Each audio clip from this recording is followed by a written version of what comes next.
Bismillahirrahmanirrahim. Alhamdulillahirabbil alamin wassalatu wassalamu ala asyrafil anbiya'i wal mursalin wa ala alihi wa sahbihi ajma'in. Rabbi shrah li sadri wa yassir li amri wa halil 'uqdatam min lisani yafqahu qawli. Allahumma zidna 'ilman nafi'a warzuqna fahman. Alhamdulillah, selawat dan salam ke atas junjungan kita yang mulia Rasul sallallahu alaihi wasallam. Baik, insya-Allah pada siri kali ini kita akan masuk siri yang ke-11. Subtopik yang anda letak adalah musuh akan tutup sumber punca. Pada siri ini kita akan tengok ujian dari sudut dakwah yang mula dihadapi oleh para sahabat Nabi dengan Rasulullah SAW, iaitu sumber punca kepada manusia lihat. Itu adalah kekuatan. Dipotong oleh orang-orang kafir Quraisy ketika itu. Dan seperti mana siri-siri taklim kita, insya-Allah Ana sangat mengalukan pada mereka yang boleh type semula di komen supaya ada orang yang tak sempat tengok video, dia boleh membaca. At least adalah pahala ganjaran untuk kita dan juga membantu kita boleh fokus untuk 30 minit ni lah. Buku menjadi rujukan utama sebagai guidance sepanjang sesi kita dah 11 minggu ini ataupun 11 siri ini adalah buku Rahiqul Makhtum. Penulisnya Safiyur Rahman Al-Mubarakfuri. Baik, insya-Allah kita tengok rentetan daripada siri-siri penentangan ataupun halangan ke atas Rasulullah dalam berdakwah. Sebelum ni kalau boleh tengok, pertama, Rasulullah SAW pada awalnya dibiarkan untuk nak buat dakwah. Sebab dia nampak dia ni, Rasulullah ni seperti mana rahib-rahib yang lain seperti Waraqah yang lain lah. Kemudian siri dakwah Rasulullah berkembang masuk kepada fasa kekeluargaan. Ada keluarga seperti keluarga daripada Umar Al-Khattab masuk Islam, keluarga Abu Bakar masuk Islam.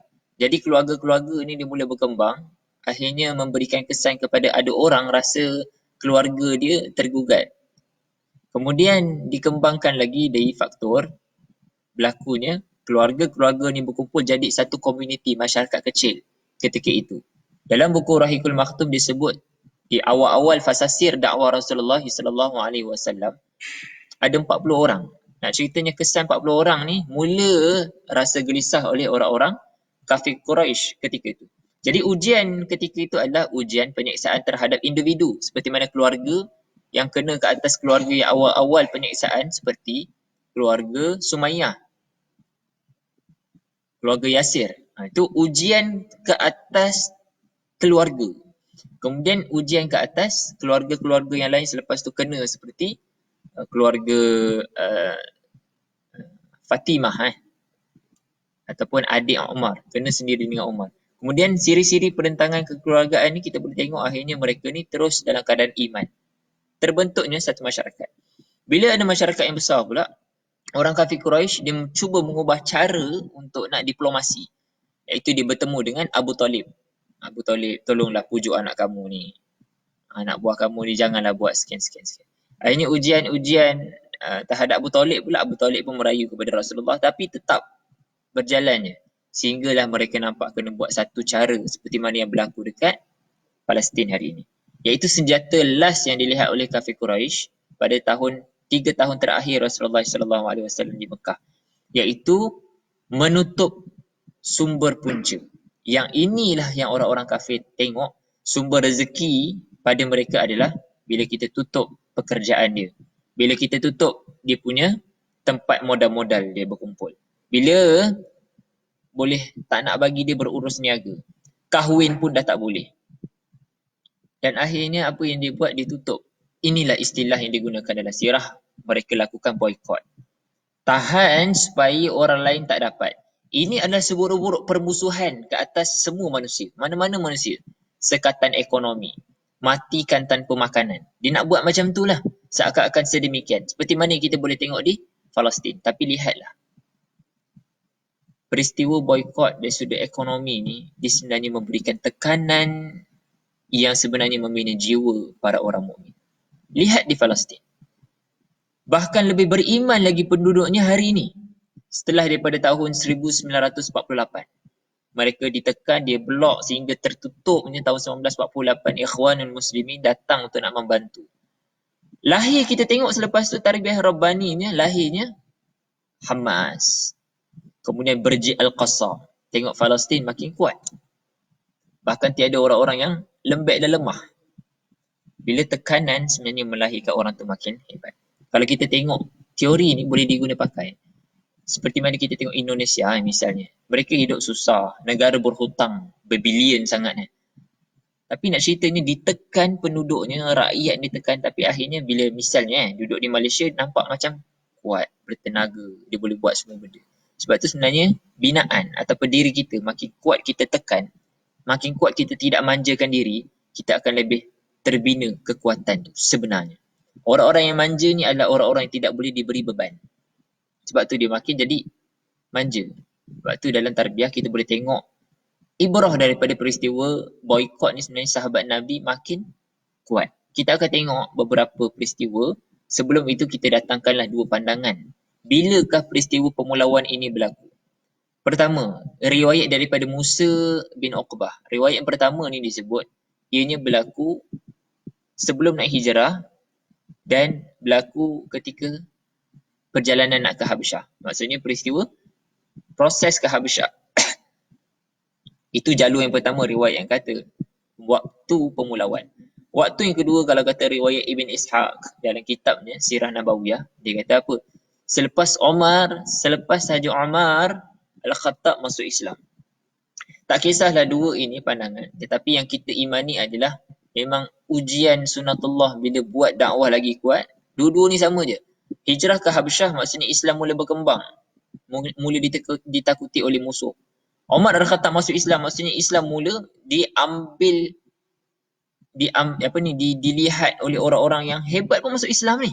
Kita kena buat sesuatu ni. Dekat Habsyah pun sama. Pergi kat sana Raja Najasyi dia akan jaga. Kita kena buat sesuatu. Jadi paniknya orang-orang kafir Quraisy ketika itu melihat kita kena buat sekatan. Sekatan yang paling jahat lah ke atas dunia ni, iaitu boykot. Di manakah lokasi? Tadi kita cerita tentang bila. Sekarang di mana? Lokasi boykot ini dilakukan di lorong Syi'ab bin Bani Muttalib. Syi'ab Bani Muttalib ini, dia sebenarnya adalah, di Mekah tu dia ada banyak lorong-lorong. Jadi salah satu lorong namanya Syi'ab Bani Muttalib. Mereka ni dipulaukan di situ. Sebab apa? Sebab Bani Muttalib banyak berkumpul di situ dan Bani Muttalib lah antara orang yang bersama-sama untuk nak bersama dengan orang Islam. Untuk nak berada di posisi akan diboykot. Dari Bani Abdul Muttalib ni ada seorang sahaja yang bersama-sama dengan orang kafir Quraisy untuk nak menentang Rasulullah. Yang lain semua backup. Yang lain semua kena pulau. Siapakah orang yang bersama dengan Abu Lahab ni? Yang bersama dengan orang-orang kafir Quraisy? Namanya adalah Abu Lahab. Syekh Al-Suhaili dia menyebut keadaan berlakunya peristiwa boykot ni, suasana ni sangat berat. Sangat berat. Unta ni bayangkan ketika mana ada peristiwa orang-orang daripada luar datang nak berniaga. Bila sampai je berniaga, ada orang Islam keluar daripada lorong tersebut untuk nak membeli. Abu Lahab serta-merta dia kata apa? Gandakan harga unta tu. Gandakan. Sehinggalah orang Muslim itu bersama dengan Muhammad tidak mampu nak beli. So, poinnya apa? Walaupun kaya sekalipun, bila balik semula ke tempat lorong Syi'ab, tak ada seorang pun orang Islam yang mampu nak beli. Sebab dia naikkan harga yang memang tak boleh nak beli. Beza. Okay, sekarang kita ambil ibrah lah. Sebelum nak ambil ibrah di sisi kita. Kita cerita pula. Tadi berlaku di lorong. Ibaratnya lorong ni adalah berlaku di kawasan perumahan kita je. Kemudian diboykot kat situ je. Antara benda-benda yang tidak boleh dilakukan sepanjang pemboykotan ni adalah tidak boleh berurus niaga dengan orang Islam. Langsung. Kedua, tidak boleh mengahwini orang-orang Islam ni. Langsung. Ketiga, tidak boleh tolong apa-apa ke atas orang Islam. Langsung. So, tiga benda ni ketara ni. Sampaikan Syekh As-Suhaili ni, dia kata berat sangat tanggungan ke atas orang-orang Islam. Kena pulau. Tak boleh nak berurus niaga apa-apa. Muamalah tak boleh. Nak makan apa. Sehingga kan, dia ceritakan Makan mereka adalah makan daripada daun-daun. Bayangkan daun, kita makan daun. Tanah Arab ni daun apa je ada. Dari sudut logik berfikir. Kasar. Dia bukan macam kita ada daun apa yang lembut-lembut kat sini kan. Boleh lagi sayur bayam lah. Semua tu ada di Malaysia. Dan untunglah kita. Sekarang kita tengok pula tempoh. Berapa lamakah orang Islam dipulaukan ataupun diboykot ini? Selama 3 tahun. 3 tahun mereka ini seperti di kuarantin. Soalan kepada kita, berapa lama kita di kuarantin? Adakah kuarantin kita sama seperti suasana boykot yang berlaku ke atas orang Islam ketika itu? Orang Islam ketika itu pertama, makan langsung tidak boleh berus niaga. Kita hari ni boleh berniaga lagi tak? Boleh berniaga, boleh lagi untuk nak beli makanan. Ada lagi susu-susu sedap, nak makan Maggi pun ada. Semua ada. Mereka ni dilipat gandakan harta-harta, harga-harga, semua benda bila deal dengan orang Islam semua harga naik. Hari ni kita minyak sampai RM1.30. Turun seturun-turunnya. Apa lagi masalah kita? Dan kita boleh tengok dalam tempoh ini berapa orang yang mereka ni jadi munafik, fasik ataupun murtad. Pertama, munafik. Tak ada. Tak ada seorang pun. Kedua, tadi munafik, ni fasik. Tiada orang yang makin jauh daripada Allah. Tak naklah aku nak solat. Tak naklah. Penatlah macam ni. Merajuklah. Tak ada. Jalan dakwah ni bukan dipenuhi oleh orang-orang yang merajuk. Ketiga, berlaku tak kes murtad. Sedangkan ini tekanan ni. Tekanan sumber manusia ni. Orang kata nak makan semua. Maka tidak berlaku pun murtad. Bahkan mereka meletakkan rezeki ini daripada Allah. Mereka tidak mabuk dengan harta dunia. Seorang sastrawan Asia, namanya Anis Mata, daripada Indonesia. Dia cerita bila manakah orang-orang Islam mula diuji dengan berlakunya peristiwa iman diuji. Bila mana? Bila berlakunya setelah daripada Perang Badar. Kenapa? Setelah daripada Perang Badar, ingat lagi tak surah Al-Anfal? Surah Al-Anfal itu Perang Badar. Bila turunnya peristiwa Perang Badar, maka harta rampasan orang Islam menang. Kemudian mereka bertanya, Yas'alunaka 'anil anfal. Ni harta ni nak buat apa ni Rasulullah? Mereka, siapa punya ni? Dan start daripada itulah Anis Mata dia sebut apa? Peristiwa berlakunya orang-orang, lahirnya orang-orang munafik dan fasik. Sebab apa? Sebab mereka mula bermain dengan perut. Iaitu apa? Tentang harta. Sebab itu dalam tarbiyah, jangan berbincang tentang harta. Jangan sesekali berfikir bila masuk je tarbiyah dengan dakwah ada keuntungan peribadi yang kita nak. Bila masuk je dalam tarbiyah ni, jangan fikir kita akan dapat keuntungan terhadap ikhwah. Sama ada rezeki kita dapat daripada perniagaan ataupun dapat infak daripada ikhwah, mengharapkan bantuan daripada ikhwah. Jangan sesekali. Sebab bila mana ada perasaan sedemikian, dia mula meruncing ke arah kejatuhan dakwah selepas. Sebab tu di fasa pemboikotan ni tak ada seorang pun yang sebut tentang harta. Rasulullah bila kita nak menang? Peristiwa bila nak menang ni Allah dah tarbiyah ketika Ka'ab dulu. Awal lagi. Nak ceritanya peristiwa boikot ini mereka telah ada iman. Terbinanya ketakwaan dalam kalangan orang-orang Islam. Mereka lebih bergantung harap kepada Allah. Tiada seorang pun mati. Diceritakan dalam peristiwa sirah. Bukalah mana-mana kitab. Yang later sana cuba tengok buku ni lah. Nurul Yaqin.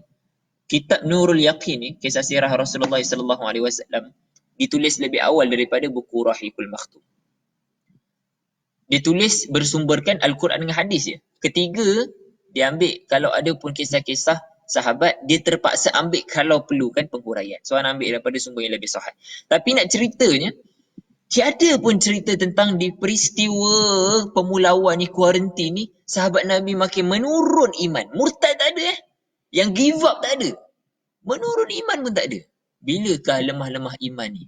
Lemah-lemah iman bila mana perjanjian Hudaibiyah tak dapat. Sebab apa? Sebab mula deal dengan rasa keuntungan. Kenapa kita tak dapat keuntungan macam ni? Sedangkan ketika peristiwa pemulauan ni diboikot ni berat, habis-habisan berat sebelah dia. Tapi tiada siapa pun yang argue Rasulullah SAW. Tak ada. Sebab apa? Sebab Rasulullah membina mereka dengan iman. Tarbiyah Rabbani telah masuk. Sebab itu, kita mula risau bila mana adik akhwat kata, "Ahi, anak kena kerja ni. Anak hujung minggu ni kerja ni." Dia bukan masalah kerja tak kerja. Dia masalah bila dialog yang pertama, kita mengajukan soalan yang awal adalah tentang rezeki tu datang daripada kerja. Sedangkan rezeki itu milik Allah. Mindset yang sepatutnya kita pasang kan. Tapi kita pun risau bila lama dalam tarbiyah ni, kita makin tak rasa ujian. Bahkan makin banyak masa kita, kesibukan kita ke arah keduniaan. Na'udzubillah min zalik. Itu yang kita sangat takutkan. Jadi peristiwa boykot ni mengajar kita, suasana yang berlaku ketika itu adalah suasana Allah bantu. Berapa lama ni boykot ni? 3 tahun. Dan ada istilah, sekarang ni tengah mengura-urakan Ura-ura kata mungkin kita akan berada dalam fasa kuarantin ni 6 bulan. 6 bulan. Hamas, Palestin berubah. Sheikh Ahmad Yassin terbina dalam masa 6 bulan pembinaan oleh ikhwan. 6 bulan akhirnya telah melahirkan sebuah Hamas. Hamas ni akhirnya bila keluar je mereka masuk ke Gaza betul-betul, berubahnya landscape Palestin. Kita bila tahu je seperti 6 bulan lah. Agak-agaknya apa pembinaan kita nak bina kepada kita. Sepatutnya fasa ini kita tidak boleh berhenti untuk nak menyumbang. Apa-apa saja. Kita ada media, kita ada pertandingan. Jangan tunggu pertandingan baru nak buat poster video. Sepatutnya bila-bila masa boleh buat. Bila ada macam ni, kita sepatutnya forward kepada orang-orang yang tak ada tarbiyah ataupun adik-adik kita. Sebab itu nak menggalakkan mereka boleh. Di fasa kita bukan digalakkan dengan dunia lagi. Kita di fasa ini kita berfikir tentang apa ya akhwati fillah. Agak-agaknya lah. Kalau esok kiamat, apa bekalan kita nak cerita di hadapan Allah? Kita seperti sekarang ni berada dalam situasi nak kiamat dah ni. Kan diceritakan dalam kiamat, suasana orang fikir tentang harta, dunia, tiba-tiba kiamat datang. Sebab mereka ni difitnah dengan Dajjal. Andaikanlah kalau betul lah macam tu. Sekarang ni orang masih sibuk lagi tentang politik, cerita politik. Kerja nak kerja apa, sibuk lagi benda tu. Semua tengah sibuk dengan tentang hal dunia lagi ni. Tetapi ada orang yang masih cerita tentang iman dan takwa. Jangan kurangkan orang begini. Nanti kalau kurang juga, last sekali, boleh jadi kiamat. Sebab itulah kita kena prepare apa yang kita boleh siapkan ketika ini. Muslim bertahan dengan apa yang ada. Sebab tu mereka bertahan ketika itu adalah ketika di pulau kan ni dengan makanan yang tak logik pun kita fikir. Dan ada satu peristiwa bila mana mereka ni keluar nak beli unta, tak dapat beli unta, ada balik. Seperti mana diceritakan dalam buku ni, Hakul Yakin ni, dia sebut apa, bila balik je, dia tak dapat beli makanan, ketika itu anak dia sedang nangis. Ni manusiawi, makan ni, anak budak yang tak makan, nangislah. Tapi mereka ni tak mati. Sebab apa? Sebab Allah yang jaga. Allah yang jaga. Nanti kita akan tengok sebenarnya ada tak peristiwa kuarantin yang lain dalam sirah. Jawapannya ada. Ketika mana? Nanti kita tengok. Bila orang Islam mula ada harta, akhirnya mereka mula dikuarantinkan. Allah nak tengok mereka beriman kepada rezeki yang manusia cipta ke ataupun bergantung kebergantungan kepada As-Samad, kepada Allah. InsyaAllah nanti kita akan masuk. Jadi kita masuk yang seterusnya. Bila berlaku pemulauan selama 3 tahun ke atas orang-orang Islam dan mereka ditekan dengan semua benda terputus, mula percayalah, mula datang simpati daripada orang-orang yang tengok. Orang kafir ni sebenarnya ada orang yang mereka ni belum dapat hidayah tapi rasa simpati pada manusia. Sebab dia adalah human. Dia akan berlaku simpati. Siapakah antara orang yang simpati? Namanya Zuhair bin Umayyah. Ada 5 orang. Nanti kita akan cerita. 5 orang ni, 5 ni adalah pemuda. Kisah simpati ni ada satu lagi peristiwa Allah datangkan asbab. Iaitu perjanjian dengan orang-orang Quraisy. Seluruh orang-orang Quraisy. Iaitu apa? Ditampalnya di dalam Kaabah perjanjian ke atas tidak boleh melakukan hubungan muamalah dengan orang Islam. Akhirnya dimakan oleh anak-anak. Peristiwanya bermula begini. Rasulullah SAW sampaikan kepada Abu Talib, wahai Abu Talib, telah tiadanya perjanjian tersebut. Kemudian Abu Talib bertanya, nak tengok Abu Talib ni beriman sebenarnya. Dia adalah keimanan tu. Dia kata apa? Adakah Tuhan kamu telah memberitahu kamu? Dialog Abu Talib. Kemudian Abu Talib ni, dia pun sampaikan kepada Quraisy, sesungguhnya Muhammad telah memaklumkan kepada aku, perjanjian telah terpadam. Bukalah mana-mana kitab sirah, terutama kitab sirah yang panjang macam Rahikul Maktum. Ibn Ishaq dengan Ibn Hisham dia jelaskan panjang sikit. Ada dialog yang panjang Abu Talib dilafazkan. Kalau betul antaranya dia kata, kalau betul lah Muhammad ini menipu, maka aku akan serahkan. Tapi orang-orang Quraisy kata, kalau macam tu baik, kita akan tengok. Tapi apa yang berlaku? Bila buka aje, tengok tinggal kalimah Allah aje, mereka kata apa? Muhammad ini ahli sihir, dia telah menggunakan sihirnya. La ilaha illallah. Makin sesat rupanya. Dia bukan makin nak beriman sebab mereka ni ada ilah yang dia nak. Dia bukan ilallah. Dia bukan ilallah. Sebelum kita cerita tentang anak-anak ni, suka untuk anak nak ketengahkan ada satu peristiwa. Simpati tadi. Sebab Allah hantar anak-anak tapi simpati. Nak cerita bila ada masyarakat Islam. Kita dah cerita sebelum ni, bermula rantaian maratibul amal ni, individu berkumpul, kemudian individu ni berkahwin, dia ada keluarga-keluarga dia, ada yang menarik mak ayah dia, akhirnya jadi keluarga Muslim, Baitul Muslim, kemudian masuk kepada irsyadul mujtama'. Orang-orang Islam mula menjadi tempat rujuk. Dan dalam kalangan irsyadul mujtama' ni ada memang pun orang-orang kafir. Seperti mana yang ditunjukkan dalam sirah keluarga daripada Bani Abdul Muttalib. Mereka ni bukan semua pun Muslim. Abu Talib sendiri pun bukannya Islam. Tetapi mereka bersama-sama dengan yang mana benar kami akan ada. Yang mana ada keluarga kami akan simpati, kami akan bersama dengannya. Dan adanya keluarga daripada, ada antara mereka ni seperti Zuhair bin Umayyah. Dia ada keluarga yang kena pulau juga. Zuhair bin Umayyah ni orang muda. Kisahnya begini, dia rasa kesian. 3 tahun kot. Tak manusiawi langsung mereka ni berurusan dengan orang-orang yang dipulaukan. Akhirnya dia rasa sedih, simpati, geram. Dia ni orang kafir ketika itu, Zuhair bin Umayyah. Kemudian, tapi dia risau. Dia takut kalau tercerita dengan orang kata, dia ni berpakat dengan orang Islam ni. Jadi dia carilah pemuda yang juga baik. Zuhair ni siapa? Zuhair ni orang muda. Kemudian dia cari, dia jumpa Hisham bin Amr. Dia tanya, wahai Hisham bin Amr, kamu tak rasa kesian ke bila tengok ada orang yang dipulaukan sedemikian? Hisham ni pula dia takut. Dia takut Zuhair nak perangkap dia. Dia dihantar oleh Quraisy ke siapa. Hisham pun dia berhati-hati, dia cakap, kamu macam mana? Dia tak tanya. Dia tak bagi jawapan, dia tanya balik. Zuhair kata, aku simpati. Hisham pun kata, aku juga sedemikian. Zuhair pun, kamu pun sama. Masya Allah. Dia tak gunalah perkataan Masya Allah, kafir kan. Tapi nak ceritanya, mereka ni ada perasaan simpati. Bila ada masyarakat terkumpul, percayalah ada masyarakat yang kufar lagi ni, mereka akan bersama dengan orang Islam. Proses ni kena sabar membina masyarakat ni. Sebelum nak bina masyarakat, kenalah ada Baitul Muslim dulu. Baitul Muslim ni apa? Antara ikhwah yang faham dengan akhwat yang faham bertemu, jadi keluarga yang faham. Ni kahwin dengan orang-orang biasa. Ataupun nak cari calon yang nak cantik-cantik je. Bukan nak fikrah kefahaman tu. Minta maaf iklan sekejap. Okey, sambung balik kan. Hisham dengan Zuhair ni, bila berkumpul 2 orang ni, Zuhair pun kata, tetapi kita tak boleh berdua ni, kita kena cari orang lain lagi. Kemudian dia cari siapa? Aku tahu. Dia jumpa seorang lagi namanya Al-Mu'tam bin Adi. Dia buat dialog yang sama lebih kurang. Aku takutlah, dia ni okey ke tak Mu'tam bin Adi pun kata, aku pun bersama dengan kau. 3 orang. Mu'tam pun kata, tak cukup 3 orang ni, aku tahu seorang lagi yang bagus. Siapa? Abu Al-Bakhtari. Carilah. Jumpa Abu Al-Bakhtari. Al-Bakhtari pun takut juga. Mula dialog. Last sekali masuk. 4 orang dah. Al-Bakhtari kata, tak cukup ni, kita kena cari lagi. Seorang lagi. Last sekali dia cari Zama'ah Ibn Al-Aswad. Jumpalah Zama'ah ni.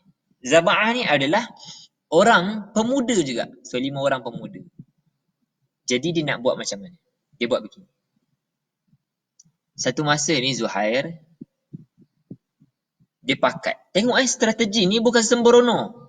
Dalam dakwah ni betul. Masa awal-awal, tarbiyah, nak buat dakwah, murabi kena mindset dekat anak buah macam ni. Bismillah, jalan. Betul.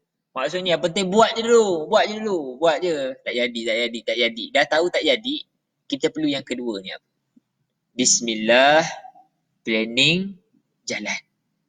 Dia kena ada strategi. Jadi bayangkan 5 orang pemuda ni dalam buku Rahikul Maktum dia cerita begini. Zuhair dia kata apa? Wahai 4 orang yang lain, kita akan pergi serang orang-orang Quraisy ini dengan kata-kata kita, mempengaruhi dengan kata-kata kita ketika mana orang berkumpul di sekeliling Kaabah. Aku akan cakap dulu. Hisham bin Amru, kemudian kamu daripada sudut sana pula. Bila ada orang lain nak cakap, kamu pula Zuhair daripada satu sudut yang sebelah sana pula. Bila ada orang lain nak bising lagi, Mu'tam kamu di sebalik sana pula. Kalau ada orang lagi, kamu Al-Bukhtari, Bakhtari belakang aku ni pula. So bila kita ada 5 sudut serangan ni, semua seperti seakan-akan telah mempengaruhi yang lain, kita akan menang ketika itu. Percayalah. Ni orang-orang bijak berbincang ni. Sebab tu orang muda ni optimis.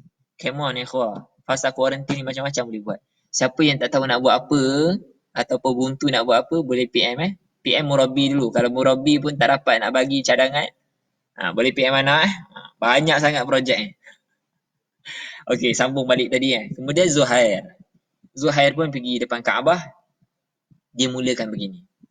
Wahai orang Quraisy, tidakkah kamu rasa simpati kepada tekanan yang kita berikan kepada satu kelompok daripada Bani Muttalib?